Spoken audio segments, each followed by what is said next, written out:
톱스타뉴스 유해지 기자, 세 번째 음주운전 혐의로 재판에 넘겨진 배우 박상민이 징역형의 집행유예를 선고받았다.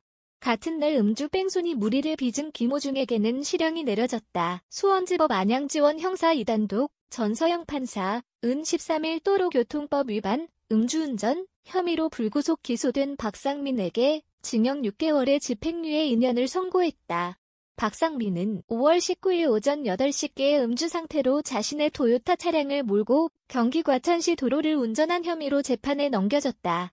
그는 귀가 전함 골목길에서 잠이 들었다가 목격자 신고를 받고 출동한 경찰에 적발됐다. 당시 혈중 알코올 농도는 면허 취소 수준으로 파악됐다. 박상민의 음주운전 적발은 이번이 세 번째다. 그는 2011년 2월 서울 강남구에서 면허 정지 수치의 혈중 알코올 농도로 후배의 차량을 몰았다가 적발됐고 1997년 8월에는 강남구에서 음주운전 접촉 사고를 내 경찰에 붙잡혔다.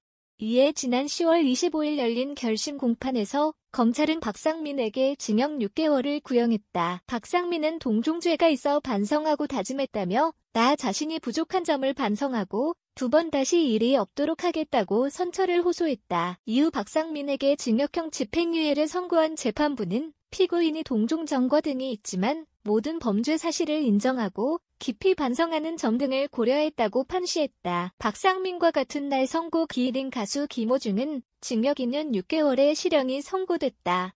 서울중앙지법 형사 26단독 최민혜 판사는 이날 특정범죄 가중처벌법 위반, 위험운전치상 등 혐의를 받는 김호중에게 징역 2년 6개월을 선고했다. 사고 후 증거인멸을 도운 혐의 등을 받는 이광득 전 생각엔터테인먼트, 현 아트MNC 대표와 본부장 전모 씨, 허위로 자수한 매니저 장모 씨에게는 각각 징역 2년과 징역 1년 6개월, 징역 1년의 집행유예 2년을 선고했다. 지난 5월 경찰 소환 조사를 받은 김호중은 구속이 결정돼 서울구치소에 수감됐다. 그는 선천적 기형으로 인한 발목 통증의 악화를 이유로 지난 8월 보석을 신청한 후 3차례나 반성문을 제출하기도 했다. 연예인이 음주운전 적발로 실형을 선고받은 사례는 드물다. 똑같이 음주운전 사고를 일으켰던 김세론, 이루, 신혜성 등도 실형이 아닌 단순 벌금형과 집행유예에 그쳤다.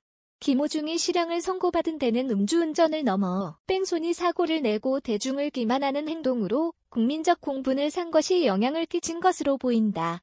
재판부는 김호중은 음주운전을 하다가 피해자 운전, 택시를 충격해 인적, 물적 손해를 발생시켰음에도 무책임하게 도주한 데서 나아가 매니저 등에게 자신을 대신해 허위로 수사기관에 자수하게 했다며 초동수사에 혼선을 초래하고 경찰 수사력도 상당히 낭비됐다고 지적했다. 이어 객관적 증거인 폐쇄외로 CCTV에 의해 음주 영향으로 비틀거리는 게 보이는데도 납득하기 어려운 변명을 하며 범행을 부인하는 등 범행 후 정황도 불량하다고 지적했다. 항소 유무에도 관심이 쏠리고 있다. 김호중 측 변호인은 재판이 끝난 이후 항소 계획을 묻는 질문에 할 말이 없다고 전했다. 이 가운데 최근 박주희 변호사는 YTN 뉴스퀘어 EPM에 출연해 김호중 사건을 접한 변호사들이 다들 안타까워했을 것이라며 이 사건이 이렇게까지 구속될 사안인가에 대해서도 많은 사람들이 얘기를 하는데 만약에 그 자리에서 합의가 잘 됐다고 하면 음주운전에 대한 처벌로 끝났을 것이라고 밝혔다. 이어 지금 김호중에게 적용된 혐의 중에서 가장 무거운 범죄는 도주치상이다. 그러니까 사고를 내고 제대로 조치하지 않고 도주한 것에 대한 처벌이 1년 이상의 징역이다. 산술적으로만 따지면 징역 30년형까지 선고할 수 있는 형이다. 굉장히 무거운 형의 범죄를 저질렀다고 설명했다.